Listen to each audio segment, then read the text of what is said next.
Another person that I'm proud that he got signed, and I was watching him on Brandon Marshall's podcast, More Than an Athlete. Cam Newton stays with New England. I love it. I love it even more after watching the More Than an Athlete. If you guys haven't watched More Than an Athlete, the episode of Cam Newton, I suggest you guys watch it. I guess for my YouTube viewers, I may pin it. I don't know. I may put it down here. Maybe I don't know. Whatever. Regardless, Cam went into a situation last year where first, I want to talk about this. Football is all about momentum.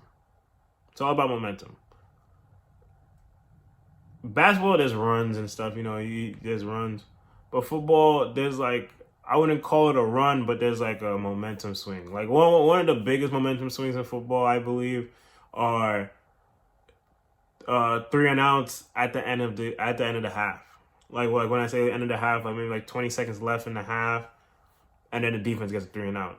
You could be down 17 zip, 10 zip, 14 zip, maybe 28 zip. You get that 3 and out at the end of the half, you believe that you have something. The momentum swings to the other side.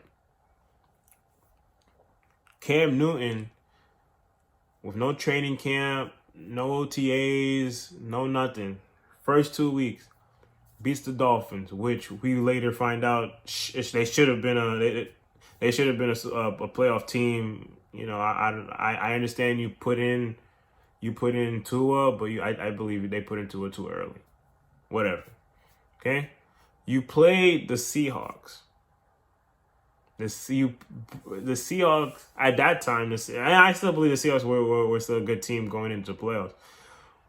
You play the Seahawks, and you're at the 1 yard line with a chance to win the game.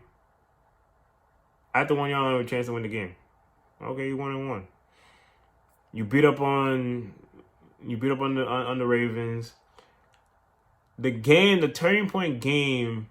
That's later on in the season with the Ravens. The turning point of the season for the Patriots really was the COVID protocol game against the Kansas City Chiefs. And if you really look at that game, I still believe wholeheartedly, if Cam plays, the Patriots beat the Chiefs. Because Brian Hoyer is not a quarterback. He's not. No disrespect to Brian Hoyer, but he's not a quarterback. Who was scared on the Chiefs defense that, oh shoot, we got Brian Hoyer is playing. Oh shoot. Nobody was scared of that. So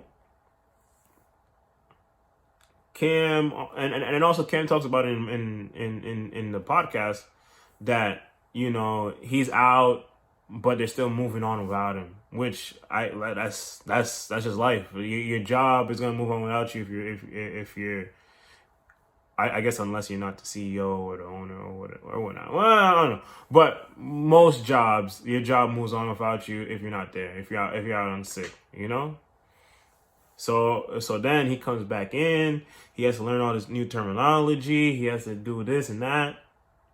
It's hard. That's why you lose games against the Broncos at the end. That's why you lose games against the Bills at the end. That's why you lose games against who else did they lose to? I think there's only 2 games they really got done up on, and that's the Rams in LA on Thursday night, and then the 49ers on that one Sunday afternoon. There's only 2 games. The Patriots really realistically should have been in the playoffs. But, half of their defense was out because they declined the code. They opt out of the season because of COVID. COVID protocols came out. Your starting quarterback doesn't really know your team like that. But now you have him back.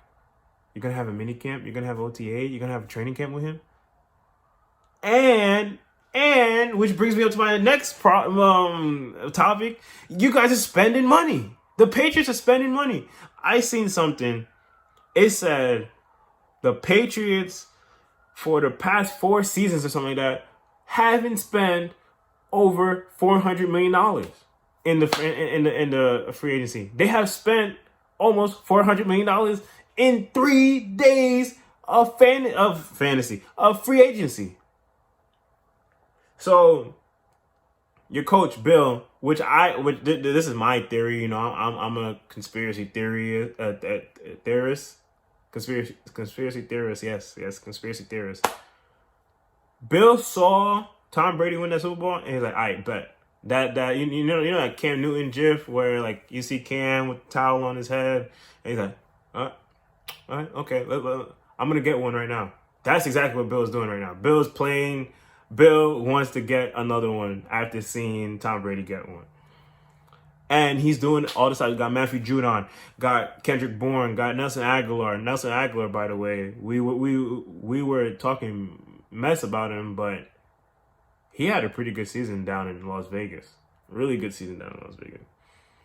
Who else they got? They got Hunter Henry, Jonnu Smith. After Kelsey and Kittle, those guys have potential to be the third best tight end in the game. Both of you, and you have both of them on your team. Young, experience. I think, even though the Buffalo Bills won the division this season, I still think that the team to beat in the AFC East is still the New England Patriots. The team to beat in the AFC East is still the New England Patriots. Someone debate me on that. Somebody debate me on that. You look at their record; they finished off. I believe they finished off 8-8, 7-9, something like that. And they could have easily been. If you guys watched earlier in my preview, that's a long time ago, but I had them going 12-4 and being first in the AFC.